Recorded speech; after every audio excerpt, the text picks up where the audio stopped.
Hello and welcome back to Linus and Chuck, and welcome back to another unboxing. Today we will be unpacking a cheap American sword and finding out if it's any good. This sword was sent to me by a company based in California, which is called Romance of Men. Bit of an interesting name, and I'm not sure how that works out marketing wise, but I'm not here to judge marketing or naming, but instead here to check out their sword.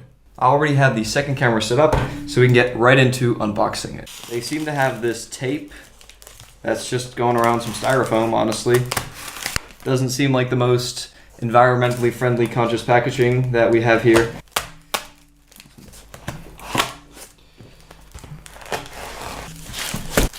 There we go. We're straight to the sword. No wrapping or cover on it, it's just a plastic bag. Let's pull it out. They also have a little note card here.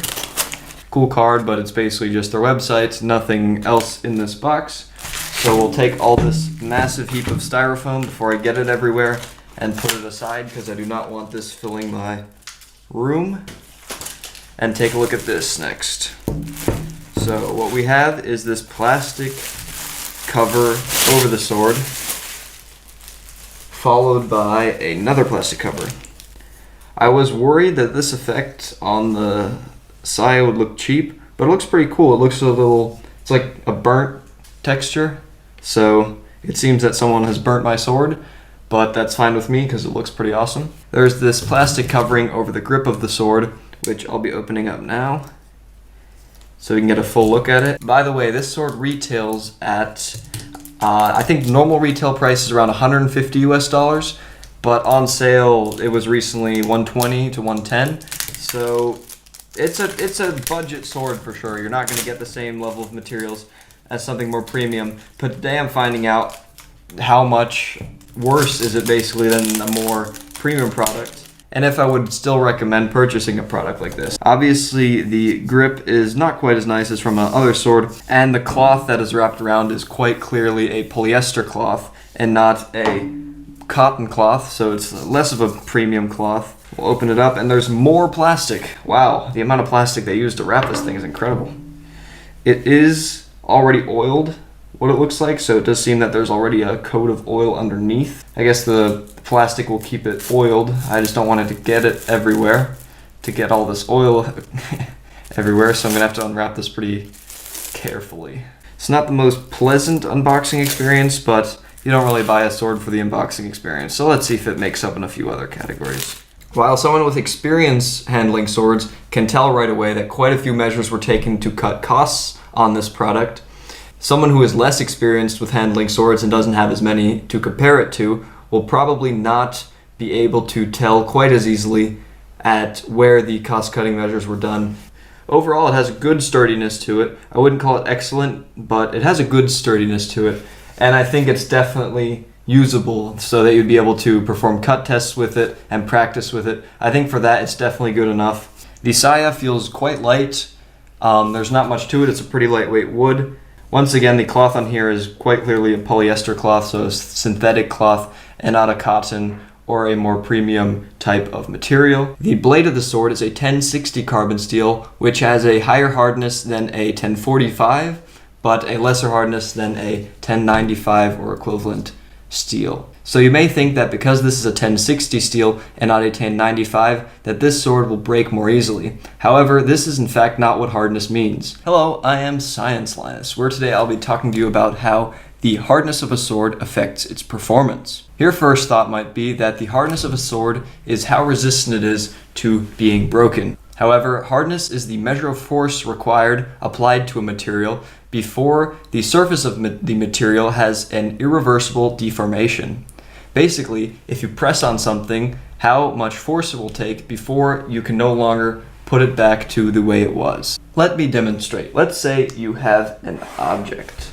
So we have a surface right here.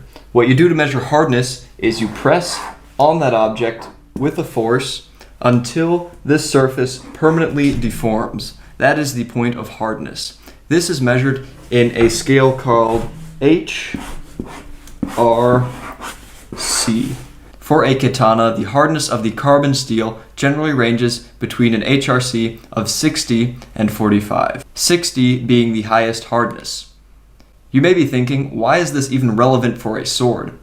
This is because any material that is resistant to a surface change like this is a material that will retain its sharpness for longer. So if you have a sword which is sharp like this, say this is the point of the sword, if you're using that sword and the sword has a hard material, so a hard carbon steel, then the tip or blade of your sword will be less likely to degrade over time, retaining its sharpness for longer. So I know what you're saying now, just get the sword with the highest HRC and you're done. However, hardness comes at a cost. The harder you make a substance, the less flexible it is. This is important because a more flexible sword will be more resilient to messing up. If you mess up a cut, the sword will bend and not break if it has a lower hardness. However, with a higher hardness, the material becomes more brittle, so you have a higher density, and the material becomes more brittle, so that if you mess up and the sword bends in the wrong direction, then the sword will be more likely to break. This means that a sword with a lower hardness is actually better for beginners.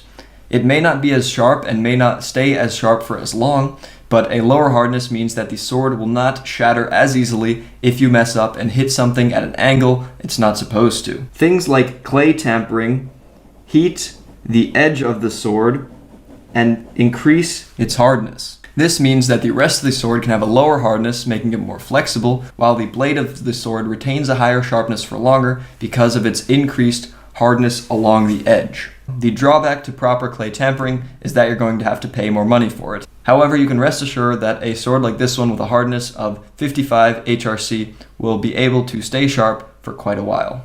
So now back to you, Linus. Thank you, Science Linus, and now back to the sword. I still strongly hold the belief that if you're very much into martial arts and very much into swords, that you should save up and wait for a sword around the $300 range. This will get you a much better sword with a better blade as well as a much nicer feel. However, if you're not willing to spend that kind of money yet, then this is a great entry option. If you're not very experienced, this sword will basically do the exact same thing as a more expensive option, but at a cheaper price point. It is now time to give this katana a Linus score. Starting off with sharpness, this sword is not that sharp, but it still earns it a respectable 5 out of 10. Next up is performance. Given the okay out of the box sharpness and a decent general feel and stability, this sword earns a 5 out of 10. Next up is quality. This is obviously a budget sword, but they've done a decent enough job, giving it a 4 out of 10. For practicality, this sword is 73 centimeters long, giving it the exact same practicality score as other katanas, which is a 6 out of 10. This gives it a total usability score of 20 out of 40. Next up is appearance, and I think this sword does well here. I do like the white on white aesthetic with the black,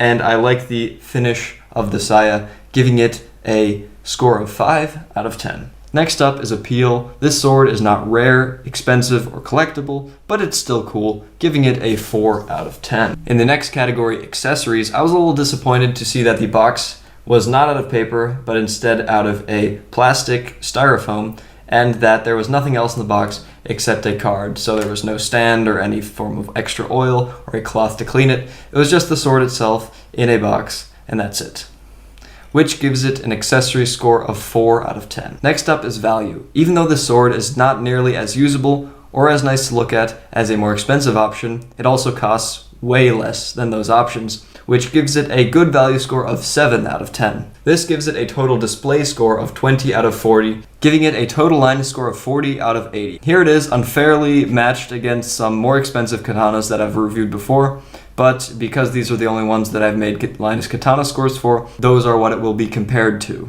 So there we are. Thank you for watching this video, and thanks again for Romance of Men for sending this over for me to check out.